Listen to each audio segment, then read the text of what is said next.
And I just thought I'd just give you a little bit of a background really as to why this session came about. And I have noticed myself, I've been receiving an increased number of calls from coaches looking for support in this area around about how, you know, how do they manage behaviour and how do they make sure the child's included properly. And in all honesty, I didn't have all the answers to those questions. So I thought the best thing to do is to find an expert who was willing to come on.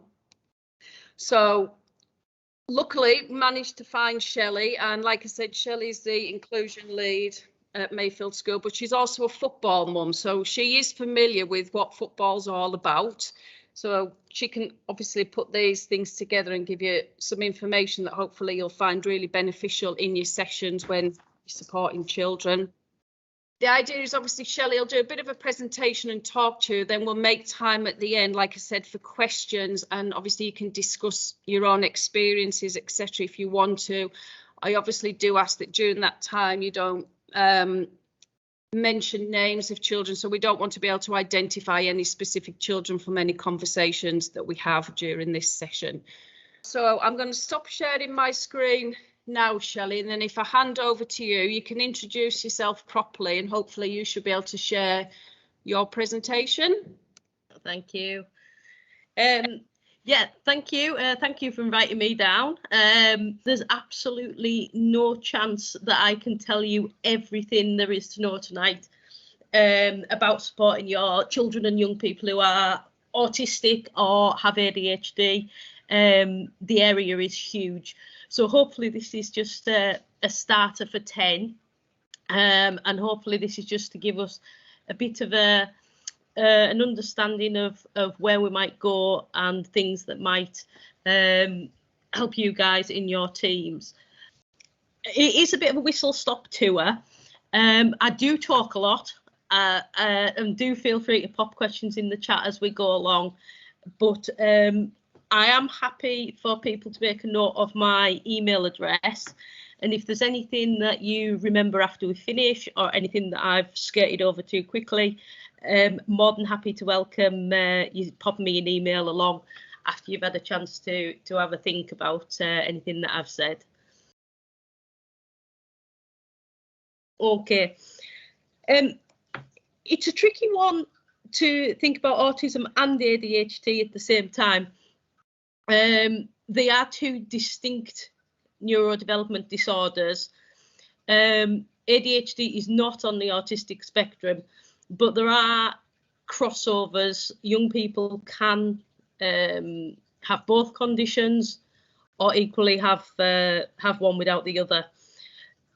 While I run through this, I'm going to base the presentation mostly on the autism difficulties there, but you'll see hopefully that there's massive crossovers with the ADHD difficulties as well, and strategies should work for both conditions. The famous saying is, if you've met one young person with autism, you've only met one young person with autism. Their autism is going to look very different from someone else's, and equally the same is true of someone with ADHD. So this is some broad sweeping statements around both disorders, but hopefully, as I say, it'll be a good start of 10. Okay, I think the common misconception about autism, and especially when we talk about it as a spectrum, is that it's a line, like at the top there, that someone can be less autistic or more autistic. That's not an accurate representation of our autistic young people and autistic adults. It looks more like the diagram at the bottom, where there's strengths in some areas and some areas are perhaps less developed or have more difficulties in. A diagnosis of autism is reached if there are difficulties in all three areas of social communication, social interaction and social imagination. And as I go through the presentation, I'll put a bit more meat on those bones.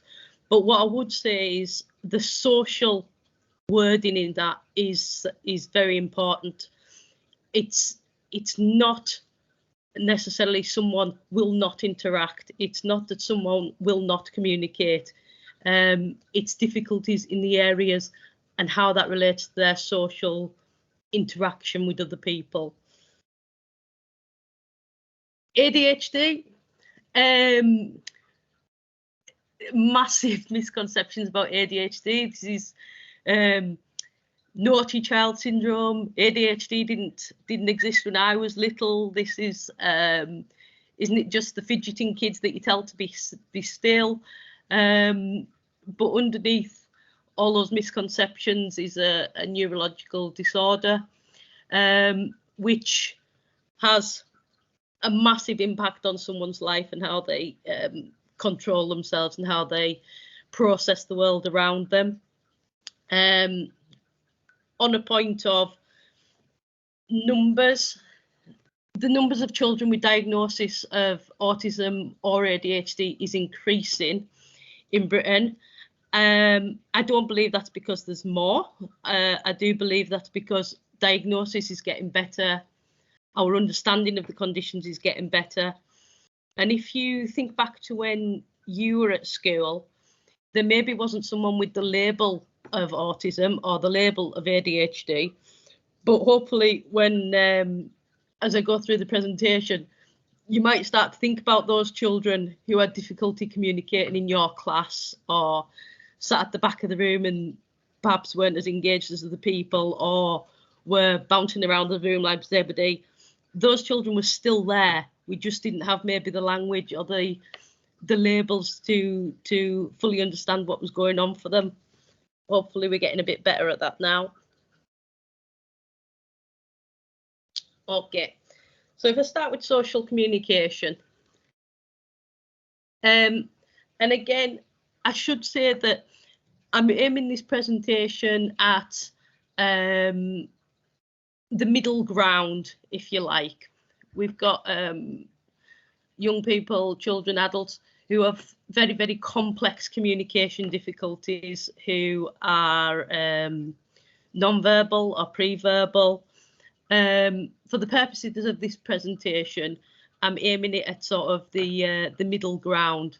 If there's anyone who would like more specialist advice about communication, maybe with young people who don't speak at all or use different devices or different strategies, then please do drop me an email, because I'm happy to support those young people. But for the purposes of this, difficulties in social communication, as something along these lines, some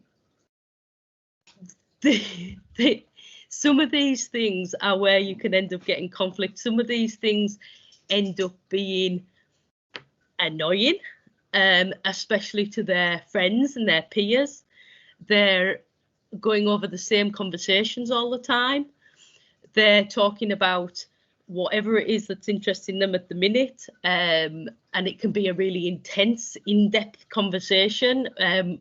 I've had young people with really in-depth knowledge of washing machines or trains or you name it, those special interests that they can talk all day about. But if you ask them a relatively straightforward question, you're not going to get the answer that you think you're going to get. And this lack of ability to communicate effectively and to understand what other people are saying to them can lead to a frustration. If you liken it to going abroad and trying to get that sort of the Spanish barman to understand that you want a double vodka and Coke or something like that, and neither of you have a clue what each other's saying, it becomes like that. And the more you're after that double vodka and Coke, the more frustrated you get. And it can heighten your emotions till you end up either yelling at them or trying to do some feeble sign language between the two of you. With our children and young people who perhaps don't have the ability to find other means of communicating, this can be when you can have conflict and when you can have meltdowns. And if you think about on a football pitch, and especially in coaching sessions, communication is everything. It's what you're trying to achieve. It's what you're trying to, you're getting the kids to talk to each other. You're getting the kids to understand your instructions. And believe me, I have stood on the side of football pitches and heard some very, very, very bizarre things shouted. And this is a bit of a self-reflection session, let's put it that way. Pick a man up. What on earth is that meaning? Pick the ball up in your hands, run with it. Man on, that just sounds like an absolute pile-on to me. Get rid of it, booting it away. Squeeze them, this is my favourite at the minute. Squeeze! What on earth is that meaning? Put a name on it. Charlie's ball, clearly. So only Charlie's going to put his name on that one. Stop him by any means necessary. Maybe not. Use your head. Not Zidane way, I would have hoped not. I tried to make a list of all the things I've heard standing on the side of the pitch, and I ran out of space on my page. Some of these things I'm not 100% sure I understand what you mean by them when you're yelling them on the side of the pitch. And if you think about our young people with communication difficulties, some of these things are so double meaning or so unclear that it can either lead to frustration, where the young person is either doing literally exactly what you've told them to do. They have picked up their man and they have squeezed him, or they don't know what you mean and they get frustrated because they can't get it right. What we can do to help someone with a communication difficulty is mean what we say. Be blunt.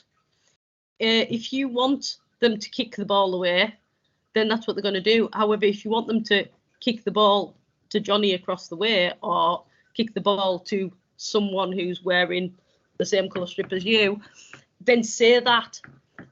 Reduce your language, keep the instructions short. The biggest game changer can be to use the person's name. If you're asking everybody to clean up the cones, if your name isn't everybody, then you might not respond to that if you've got a difficulty with communication. So if you're wanting Johnny to pick the cones up, you need to tell him using his name. It can come across as rude when someone doesn't respond, but if my name isn't "can somebody pick the cones up," then I ain't gonna do it. That isn't to say that you can't teach the new language, but you need to let them know what you mean by these things. You guys have got a really difficult job because you're mostly volunteers, I would assume. You're mostly got roped in to do an hour a week at the weekend, and you didn't realise it was going to turn into a second job. And now I'm asking you to be a teacher as well, which some of you might not have experience of. What you need to do is you need to make sure that the child listening to you understands exactly what you mean. If you're saying get goal side, you don't mean to run around the back of the goal. You need to show them where that is, and you need to tell them where it's going to be. A good way can be to ask them to repeat the instruction back to you or to demonstrate to you. You can use the young people, show me what I mean, and you can see if they can demonstrate it. What you also need to do is you need to introduce a way into your group that someone can ask for help.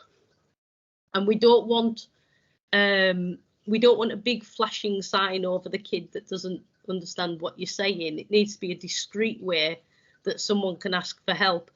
Because if someone doesn't understand what you're saying to them, they haven't got the language to tell you that, you're going to end up with a frustrated little person who has no idea what they should be doing. And then they're going to get cross because they can't let you know that they don't know. So even if it's a little personal hand signal that you've got between the two of you, if it's a little come and speak to me privately if you don't understand, if it's a little card or something that they can wave, something that lets them ask for help that doesn't necessarily have to be, help, I'm stuck, I don't know what it is, because that might be really tough for a little person to say that.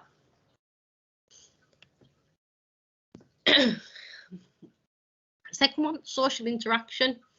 I hear that autistic people aren't friendly. I hear that autistic people aren't loving, that autistic people are always on their own, that autistic people could never play a team sport because they don't like to be around people. Absolutely not my experience of working with autistic little people or with people who have ADHD. What it can mean is that there's a deficiency in understanding how to behave, how to interact with people, or not wanting to. People are confusing beings sometimes. This can result in inappropriate personal space, either getting too close, getting too far away, not understanding those non-verbal behaviour cues, not understanding non-verbal communication. So they might not understand when you're cross, or I hope you never cross with them, but when you're starting to get frustrated, or when they're not doing, you can't give them your stern face because they might not read that. Standing too close to people can sometimes get on the nerves of their teammates if they're always diving on top of each other. And ultimately, difficulties maintaining relationships and friendships, and that's what you're trying to build in your team. You're hoping that the friendships that these guys make when they're 6 see them through right through to when they're adults. And it can lead to overly emotional responses and people losing their temper and becoming easily frustrated. I've put the picture of Ronaldo on there just as a reminder that sports and winning and everything else, they are an emotional thing. I'm sure you've all, got upset when those penalties were missed at the Euros. I'm sure you've become frustrated yourself. I hope that you don't lose your temper, but it is an emotional thing. So we put in these young people who already have difficulties in these areas in a position that we find difficult ourselves sometimes to regulate. So we're asking an awful lot of these little people. So it's us as adults who need to guide them through this. And the ways we might do that is you want to build an inclusive team. You don't want your young person with autism or ADHD to be the add-on. They're very much part of your team, and they need to be included within your team as any other player would be. The things that I guess would help with social interaction really come from yourself. Excitement and anxiety around matches. You're playing under 8s at Harrowby. You're not winning the FA Cup. It doesn't ultimately matter. We want the children to have a sense of pride when they're winning. We want them to learn when they're not. But ultimately, this is about the kids having fun, and your excitement and your anxieties around the match will transfer over. Reminding them that winning is a team effort. It's not on them. Which professional player has never made a mistake? And we're talking about kids here. They're going to make mistakes. And focusing on the positives, but also there's no harm in regrouping and saying, next time we could do this. And that's where you might practice and be a role model in your sessions. So how do we behave when we don't agree with the referee? Maybe we might practice that in your training sessions. So I don't think the referee was right. What should I do? And run through that. And even if it's a little bit of drama, a little bit of role play, it's maybe out of your comfort zone, but it would help in the long run. Ultimately, you want them to encourage the young people to self-regulate. And if that means that you practice scenarios and you practice socially interacting with your group, then that's the way to go. Because sorry, all I can see is a guy's eyes in the dark at the bottom of my screen. Because ultimately you are massive influences and massive.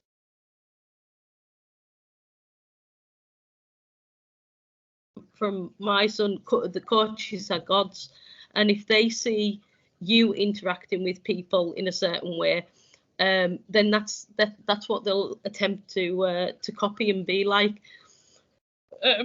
How many kids come home and go, the coach says, and you guys really are held up by these kids. Okay, social imagination is probably another misunderstood concept in my opinion. It's not about writing stories and enjoying imaginative play. It's about imagining social situations and changes and generalizing information. So because you've learned how to deal with one situation means that you necessarily can't transfer that information into a new situation. So sometimes you may have to so it's imagining those social situations. So if you imagine that you've walked blindfolded into a new situation with no prior knowledge or experiences of what may happen in that situation, you don't know who you're going to meet, you don't know what's going to happen when you're there, you don't know what the consequences are.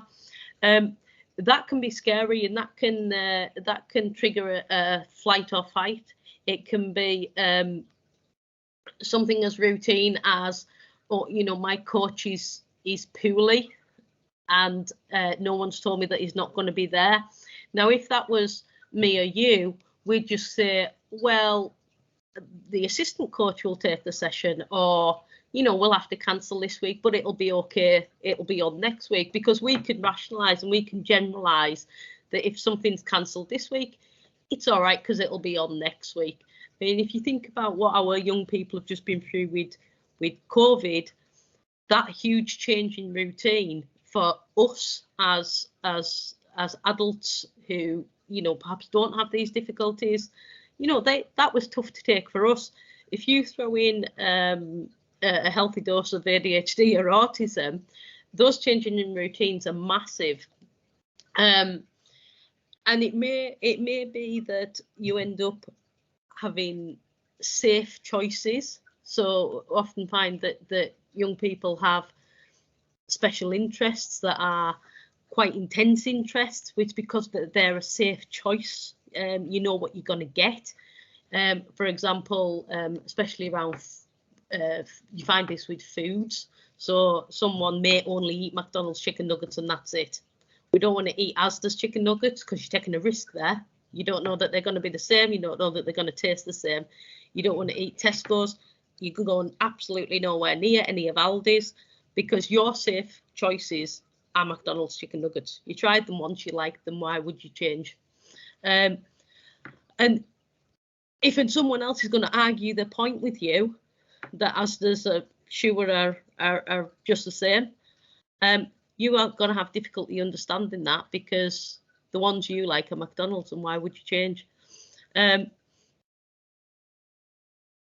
What you can do to help, again, is don't expect. It's always better to assume that you need to explain something clearly and you need to teach, as it were, than just expecting that someone knows what they should do. These young people may not have done sports before in the past. They may not have done after school clubs in the past. They're used to the routines and the rules at school, at home. Don't assume that they automatically can transfer that knowledge to your sessions. You'll save a lot of time if you sit down, keep it simple, and introduce those routines, your expectations and the rules right from the beginning. And that you are predictable and consistent in your responses to that. And that includes with all the children. So if as a little team, you set out what your rules are and involve the kids in that, you know, what do we think we should do in sessions? What will make the session enjoyable and fun for everybody? And you can keep going back to those agreed expectations and those agreed rules that you've done. But you have to be prepared to be predictable and consistent with that. So you can't let something go one week and then jump on the kids next week because they haven't done it, because they're going to say to you, well, we didn't do that last week. That wasn't in the rules that we agreed. And practice again, practice in controlled situations. So you can practice, you know, what do we do when we tidy up at the end of the session? How do we start our sessions? All those sorts of things. And if you have those clear expectations, those clear rules, it'll help the young person to know what to expect. The warning about change and preparation, that's tricky because I realise that things change outside of our control. Things like, you know, not the weather for one. How many games are lost because of the weather at the minute? You can't always predict when that's going to happen, but what you can do is to prepare and practice for that happening.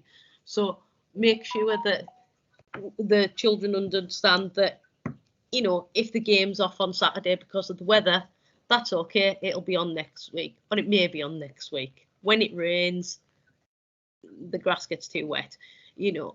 Practice those situations, build it in. And also this is where you can include parents in that. If you can let parents know as soon as possible about any changes to your sessions or any changes to your matches, then they can help support you in that. Especially if you guys, who are kings and queens of the world to these young people, if you're not going to be there at a session and it's going to be somebody else, you need to prepare that little person for their change, or bigger person if they're older.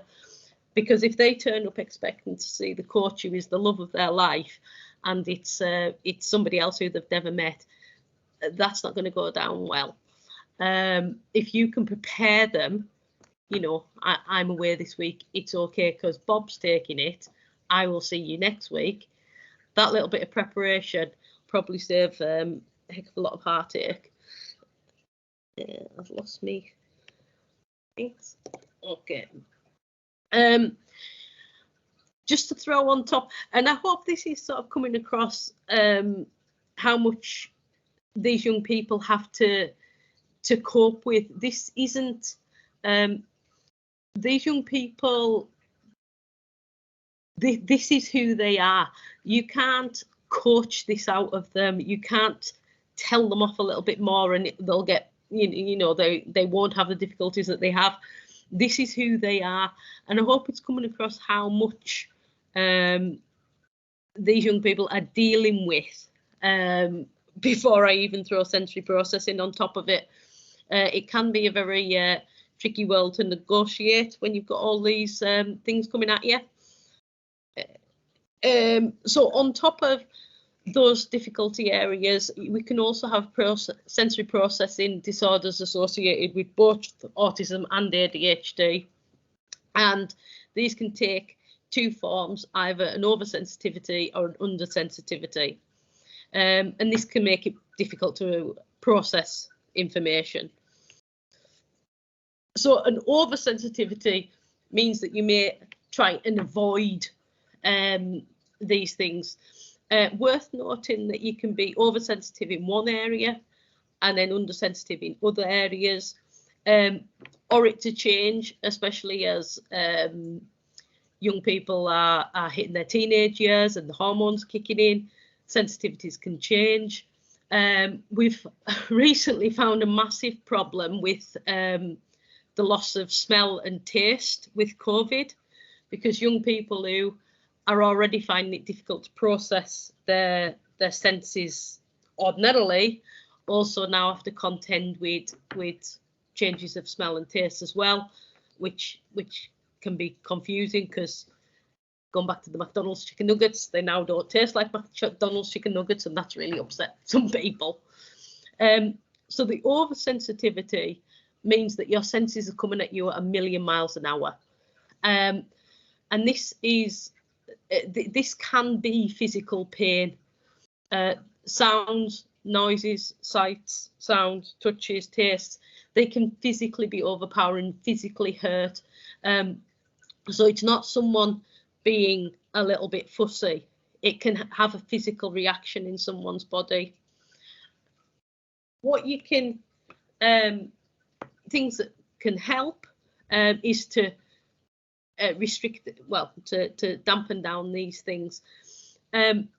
What I was thinking of for football would be maybe with clothing, and your stinky bibs might be worth giving a person who has a sensitivity to smell or to materials, maybe their own bib that they can keep for themselves. It doesn't go in the bag with everybody else.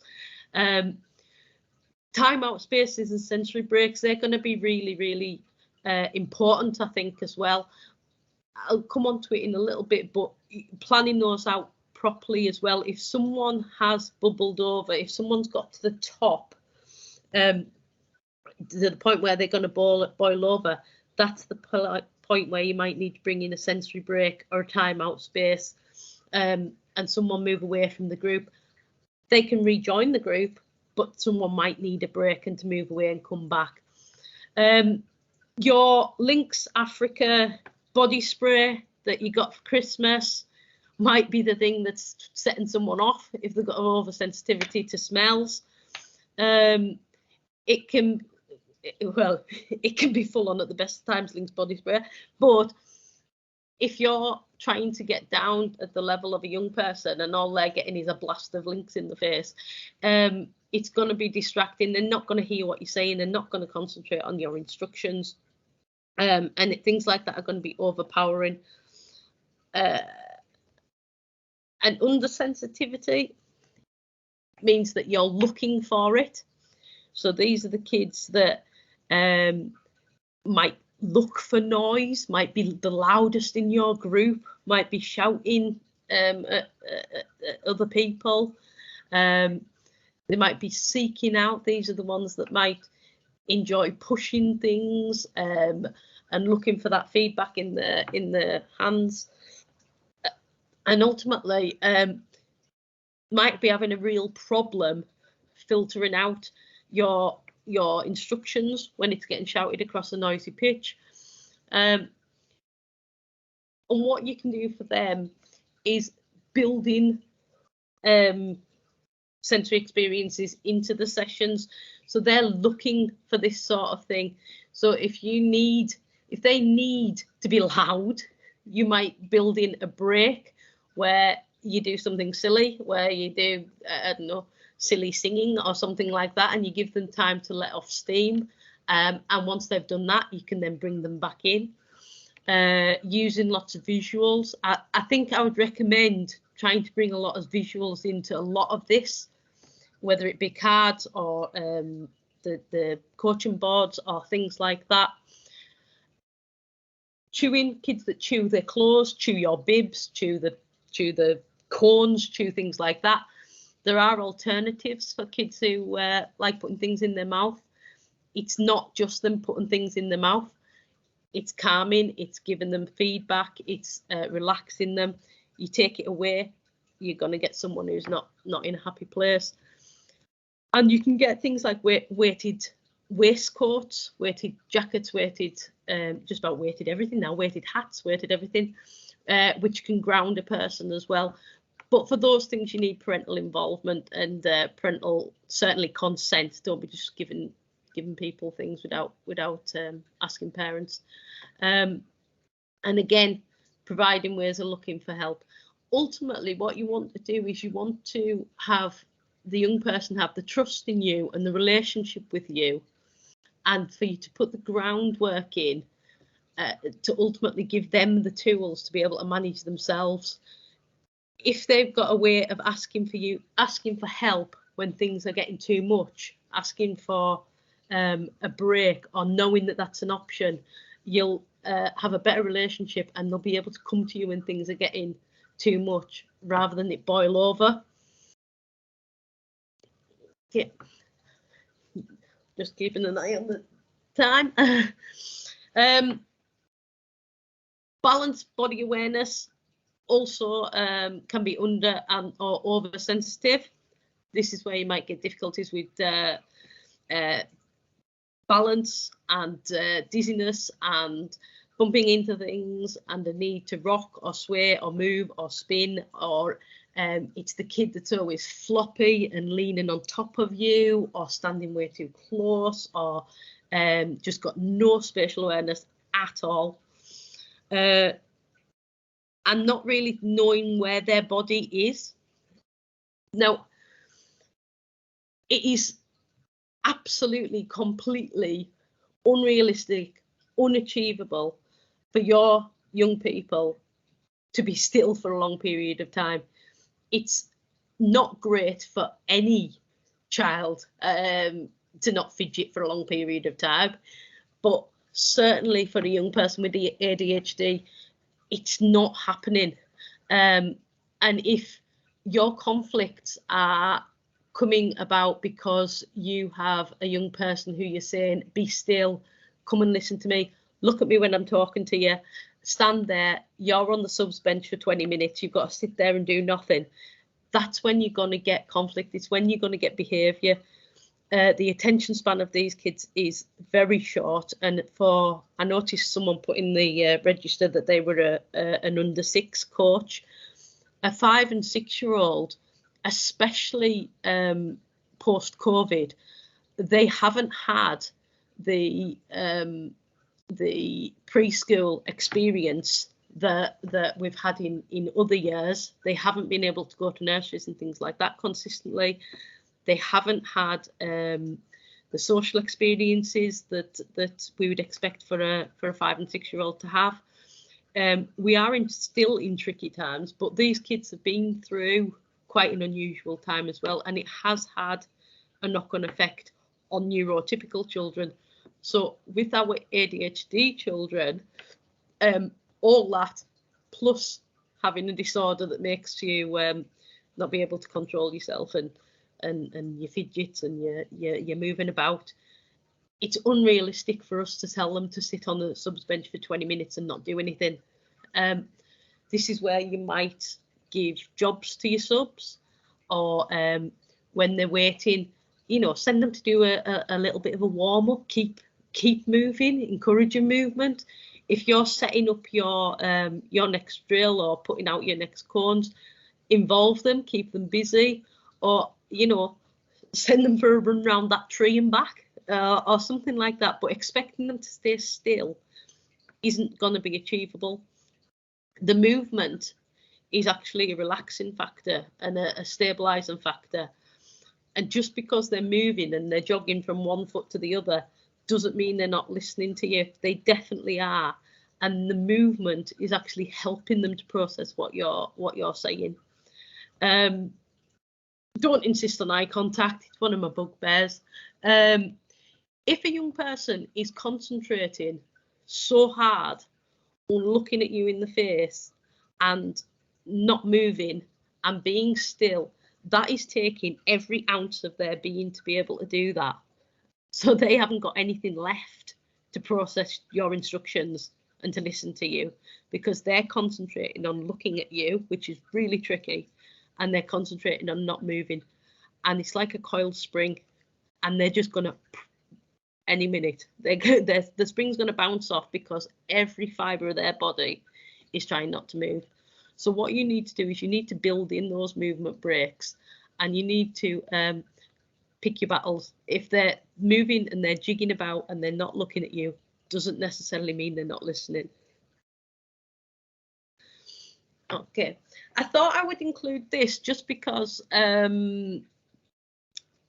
it's important, I think, and just because it can answer maybe some questions for some people. Autism can sometimes lead to low muscle tones or hypermobility and hypermobility in joints.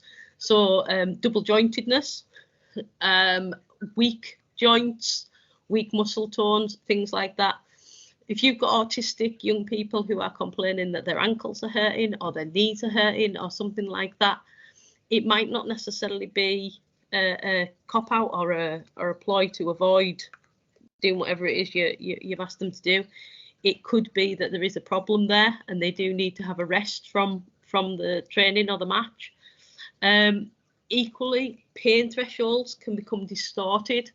I was talking to Mel this afternoon about a young person that I knew that broke their collarbone in school. They tried to jump over a railing in the playground, broke his collarbone, didn't say a word, didn't hurt him, or the pain didn't register with him, and he continued in school, absolutely no problem, fine and dandy.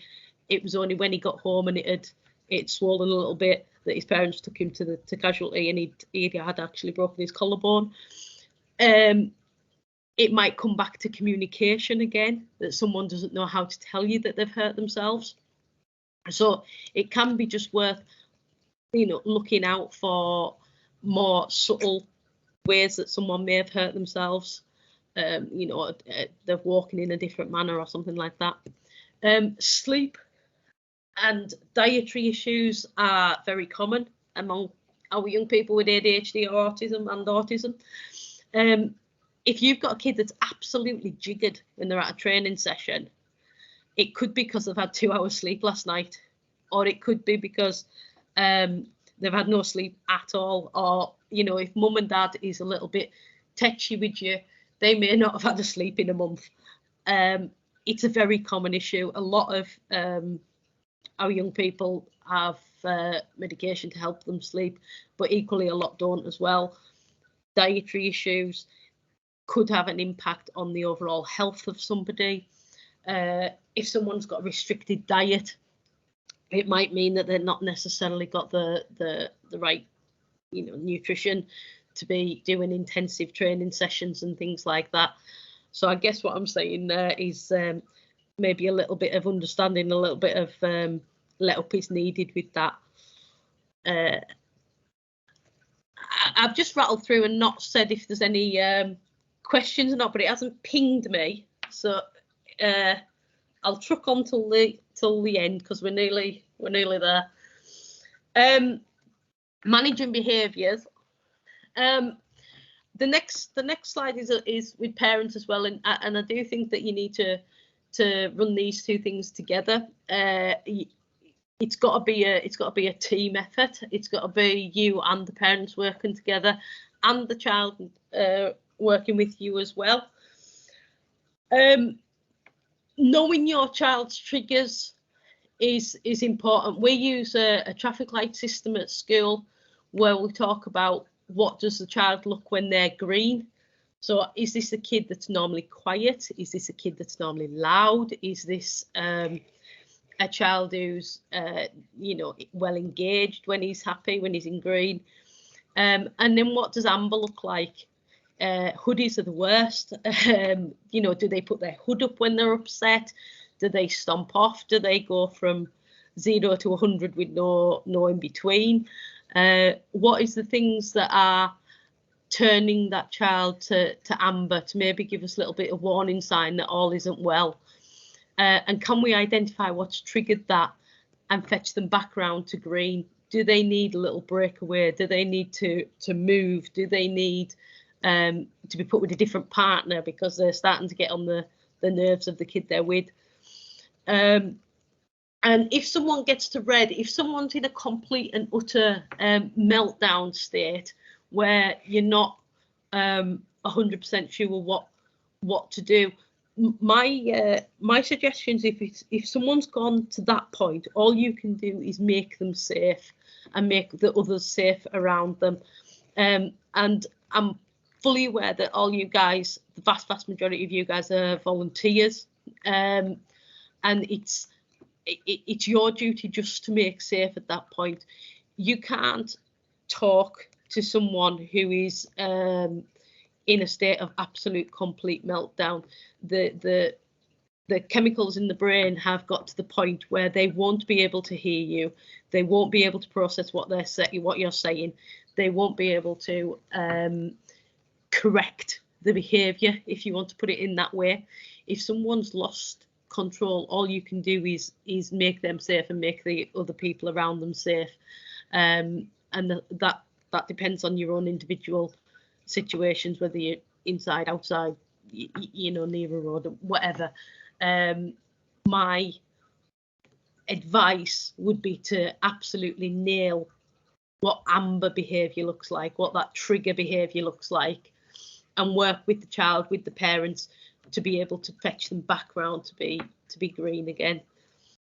Easier said than done, I know, but it's done. The preparation and how you build your sessions and how you build your relationships with that young person it comes into play with all that, because it's all the groundwork that you do that allows you to be able to de-escalate and to bring someone back round again. React in the moment. Don't, if someone's had a tricky session and you want to have a consequence for that, and I'm not saying that you can't have sort of sanctions and consequences. That'll come back to your agreed rules and boundaries and expectations and things like that, but you need to do it straight away. If you're saying someone can't have the captain's armband in 3 weeks' time, that's a pure waste of time, because in 3 weeks' time you're going to have a meltdown because nobody can remember why they got the armband taken off them 3 weeks ago.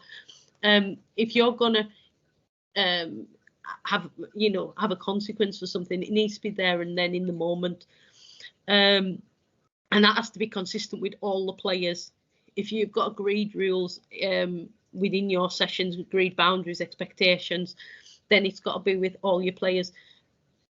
God's sake, do not say that these are the rules for your ADHD kids and these are your rules for the other kids. That's totally inappropriate. Stay calm. Don't lose your temper. I would hope that none of you lose your temper anyhow. I've seen some of you on the football pitch, but the most important thing is to stay calm. Be a positive role model to the kids that they need, that they know you are. And I've missed one out, but I've missed it out because I think it's important. Don't make promises that you can't keep. Don't tell them that I will be here every session, no matter what, come what may, if next week you're going away with work and you can't make training. Next week we'll do this. If you can't do that next week, that's going to cause a problem. You're going to break the trust of the relationship and you're going to damage whatever is going to happen with the coaches there. You need to give definites with these kids. And if you can't do that, then don't make that promise. Positive praise. We all need a bit of positive praise as well. Okay, parents. I am aware that I'm rattling through, but I'm also aware that you're all giving up your time for this, so I don't want to take up all your evening. Parents know their kids the best. They're their kids. They know them inside out. They know when they're angels. They know when they're having tricky days.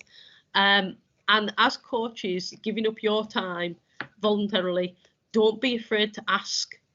There's obviously sensitivities. There's obviously ways of going about things. Don't dive in with your size 10s. But parents ultimately have put their kids with you to have fun, to develop, to make friends, to learn a new skill, to lift the World Cup, whatever it might be. Those parents have put those kids with you for specific reasons, and they want it to be successful. Whatever that may look like, they want their kids to be successful in your team. So don't be afraid to ask. It's got to be a joint enterprise between you and the families, otherwise it just falls apart. Some of the things you might ask about: has the young person got an over or under sensitivity to a certain thing? So if you know, if the parent comes back and says, oh, my kid is oversensitive to smells, you know that perhaps that session you'll put the Lynx Africa away. Or if someone has got an undersensitivity to smells, you know, knock yourself out and cover yourself in the stuff. But knowing those might prevent it becoming a trigger. Ask about specific triggers. Now, these can be in response to sensitivities, but they can be phobias. They can be things that someone doesn't like.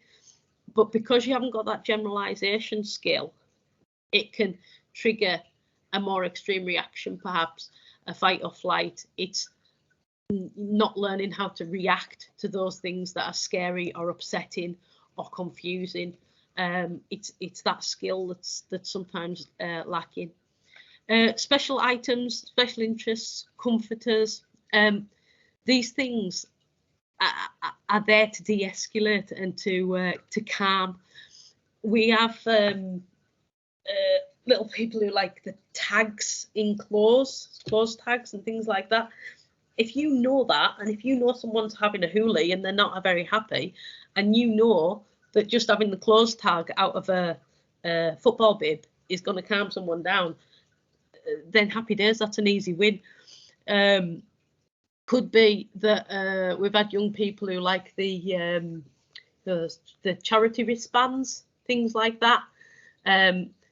And you know, if you're asking them to take it off because they're starting a training session, and you don't realise that that's their comforter, their thing that keeps them happy, and you're asking them to take it off and put it in a bag, and they don't know where you've put it, and you might lose it, and you start off a whole anxiety issue just because you've taken the band away. Ask the parents, you know, is there a specific reason why they wear that? Medication, I would warn you to tread carefully with this, but it might be a conversation that you have with parents. Children who are on medication, it could be that medication's wearing off in the middle of your session, and it might be worth again, it depends about relationships with parents, how well you know them, how well they trust you. Obviously, there's a confidentiality issue around this as well. But, you know, is the medication wearing off smack bang in the middle of when you're trying to make them do passing drills or something? Is there any way that it could be, you know, altered? People can, you know, move it slightly so that it doesn't wear off in the middle of your session. But I would warn you to tread carefully with that, because that's a very personal family issue of you know, when medication's taken and things. Parents should be part of your team, reinforcing what you're expecting, reinforcing your session rules, your expectations. Parents can help you to prepare the kids for the changes. If you're not going to be there a certain session, parents can talk that through at home, make sure that there's no anxiety around that. And ultimately, all the parents in your team need to be on board with the same expectations from them as well. If you've got a young person who struggles to interpret language, struggles to process instructions, and you've got that gobby parent on the side shouting instructions at them, and then you're telling them to do something else, that's tricky for any child. But a child that is also struggling with an oversensitivity to noise and a processing disorder with language and not fully understanding communication, and all of a sudden 6 different people are telling them what to do with the ball, and it's all these random phrases that coaches shout, you're going to get a frustration there. You're going to get a child who doesn't know what to do and ultimately will melt down because the frustration's boiled over.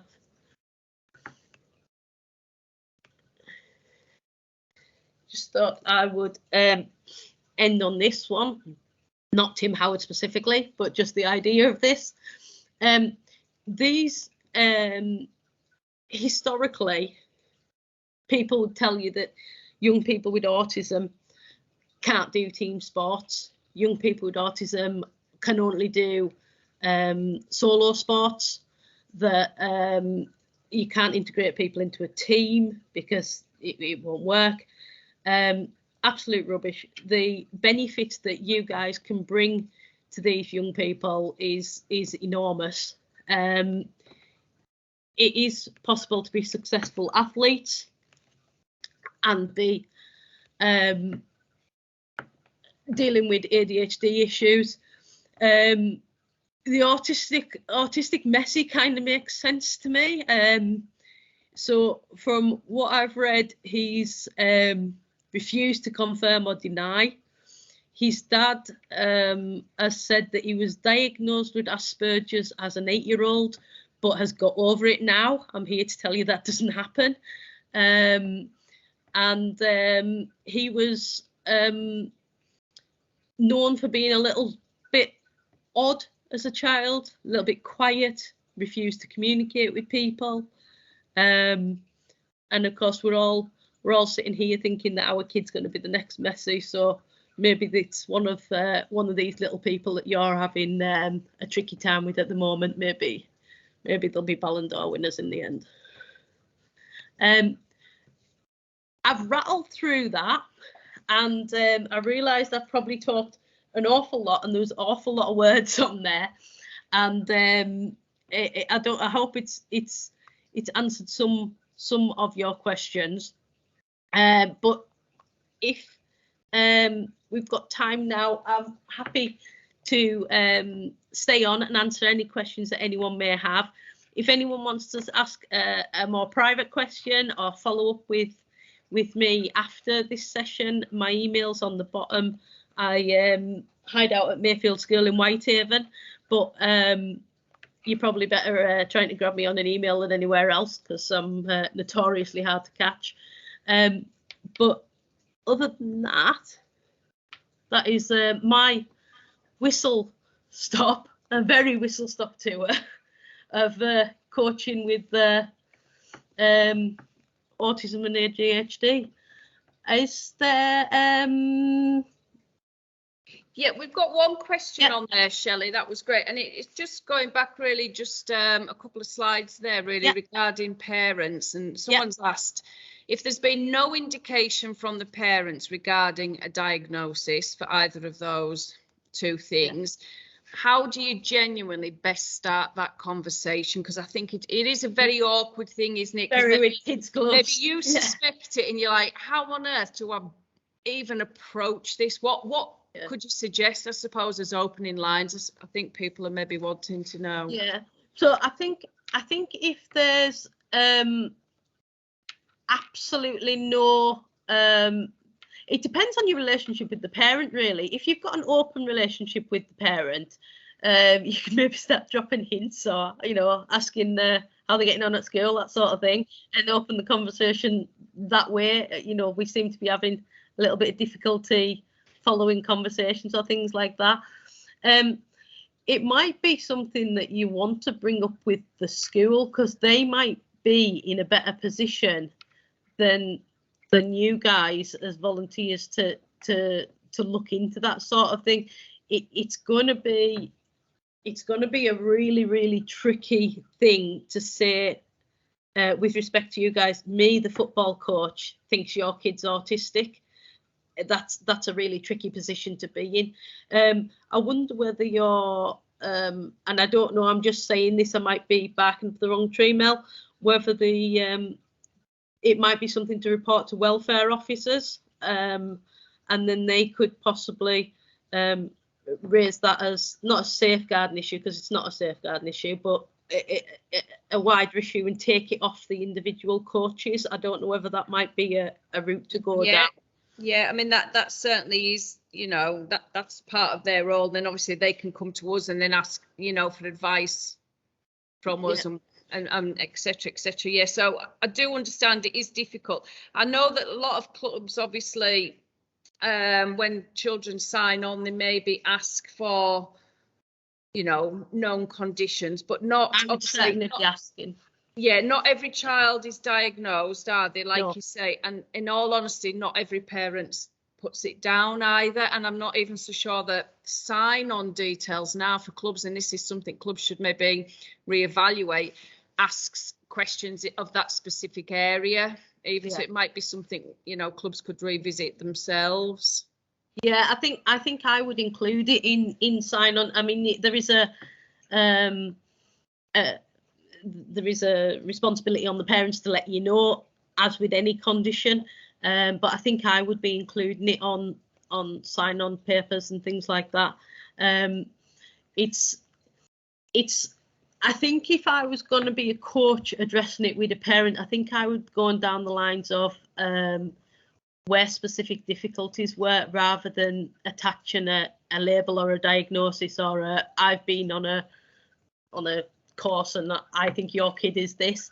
I think if you talk about having, I think your kid's having trouble with communication or don't seem to be, interacting with the others as much as I'd like, or something along those lines, the specific difficulties rather than us making judgments. But skills will certainly help with starting any conversations that way as well, if you know the skills. OCD, I see in the chat. OCD, oh, nightmare. Picking up those bits of black off 3G pitches, nightmare. We've got a kid that can fill a tub with them. The thing is, you can't. OCD is really tricky. You can't stop somebody from having OCD, but you need to help them to manage it. So if you ban someone from whatever it is they're going to do, you're going to cause upset and you're going to cause anxiety. What you can do is help someone to manage it. So the little person he literally would try and pick up all the stones out the playground. He'd try and clear the playground of teeny weeny stones. So we would give him a small container like this and say, well, you can pick them up, but this much.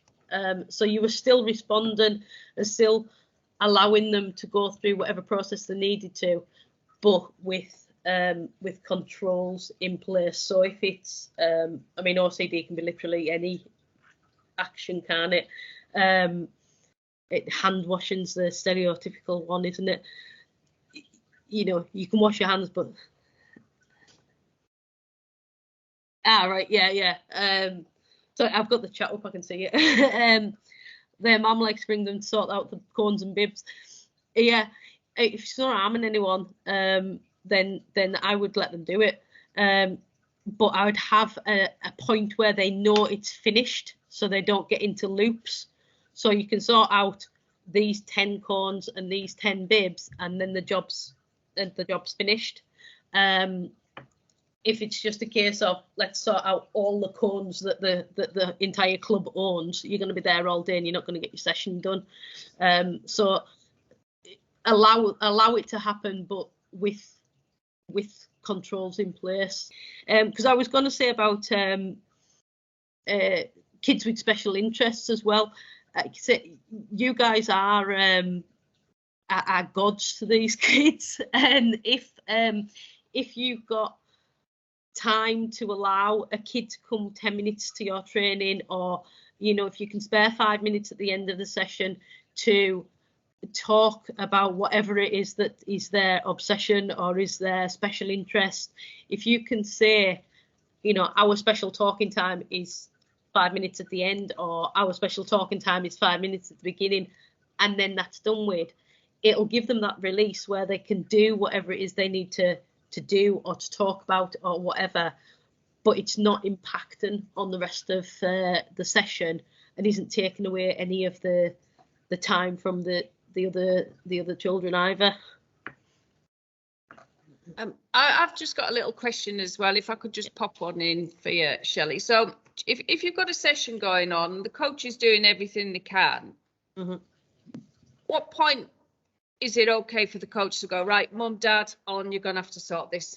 Because I suspect there are coaches there who just, you know, they're trying to manage a lot of children, and there will come a point sometimes where it becomes the parents need to step up and step into that scenario and help out. I think that can be I do think having those sort of agreed rules with the kids, but also with the parents as well, before you get to a crisis point, helps you all to know where the expectations and the boundaries are. And at the end of the day, you know, you guys are giving up your free time, you're giving up you know, time with your own kids, your own families and things like that. At some point it is the parents' responsibility. So what I would say is I would have that agreement in with your parents before you get to crisis point, with all the children, not specifically with your children with additional needs, but with all the children, that there's an understanding that if a situation has gone beyond your de-escalation skills, and that's not a criticism, we've all you've got a group to manage, and like we were discussing this afternoon, Mel, not all of you are in child-based jobs. Not all of you are in teaching jobs, or you know, I'm sure I've got builders and electricians and people who are unemployed and a whole host of people who have different jobs in this virtual room. It doesn't necessarily mean that you've not got control of the group. It means that you're restricted within the limits of what you can offer in that session. If you're one person on your own or two coaches, and you've got a whole group and your attention is taken up with one little person and you can't deliver to the rest of the group, that comes a point where you have to say to parents, these were the expectations we had, it's gone beyond that, perhaps you need to come and support your child. And that doesn't mean that you're excluding them from the session. I'd really shy away from excluding someone from a session, but it can mean that they need extra support in that session, and whether that's the parents offering that support or somebody else. That there are systems in place for young people to access, I'll call you an after school club because you are after school, to access social clubs and things like that. There are support systems in place, especially if a child has an EHCP. Not every child with autism or ADHD will have an EHCP. This is the plan that a school uses to support them. Not every child has that plan, but if they do, and that's another question that you can perhaps ask a parent, if they do have a plan, there is provision in there to get support to attend social clubs, and that will include football clubs and sports clubs as well. It may be that you can get you know, someone to come down and help that person to access your sessions. It may be that mum sits in the back of the, you know, on the back of the pitch, even if she's sitting on a phone or whatever, or be available, or you know, be available in case that young person needs a break, in case they need to have a support. You maybe need to do shorter sessions for that young person. I would advise they arrive late rather than leave early. I don't think you're going to get them to leave early, but you know, if they can only manage half a session and you build it up, then that's okay, because you're aiming for them to be in the full session, but you're not quite there yet. You're building up the skills to be able to be there, especially with little teeny weeny kids. They've done a full day at school where they've had to contain themselves. Then you're asking them to contain themselves again in the training session. Sometimes it's going to bubble over and they might need support from the parent or some adaptations like a shorter session or something. But don't be afraid to ask for the support. It's tough out there. Yeah, definitely is. I don't know if anyone else has got any other questions. If you have, feel free to pop them in chat or quickly unmute yourselves, because I know if not, we'll look to wrap it up. While you're thinking of any questions, I just what we'd like to do after this one, because obviously Shelley's walked us through almost like the mind of a child, I suppose, in a way, and how you can communicate with them. Perhaps we were thinking, as a county FO, we could build off that session and maybe put another one on to follow on from this that will give you actual more tips relating specifically to a football session, if that would be useful to you. But what we'll do after this is we'll send you all an email, ask for some feedback and ask what would be helpful to you as a follow-up to this session, because we don't want to just throw stuff at you that's irrelevant. So we will do that follow-up with you, and if you could feedback to us, that would be absolutely great. Obviously, a massive thank you to you, Shelley. It's been really informative. Learned a lot. I mean, this has been a tryout for me post cold throat. I think I've done it. I think I've talked at you all. Yeah. No, you've done an absolute fantastic job. Obviously, we will edit this recording down, make it available. I know Shelley said that she's happy for those slides to be shared, so I'm happy to send those out to everyone who attended, and then you've got that bit of information. If you need to come back to us with any questions, that's fine. If you'd rather come to me rather than go to Shelley, I can put them together and send a 10-page document. But what we don't want you to do is think that there isn't any support for you. We are, even if Cumberland FA don't know the answer, we do always try and find people that can help. Sorry, I'm getting attacked by my dog. It's all right. And then obviously, if you guys would maybe want some kind of support network set up, then, it'd be something we could maybe look to facilitate. But again, I'll follow that up in an email to you all. But if no one's got any more questions, we'll let Shelley go. And a big thank you to everybody again for attending.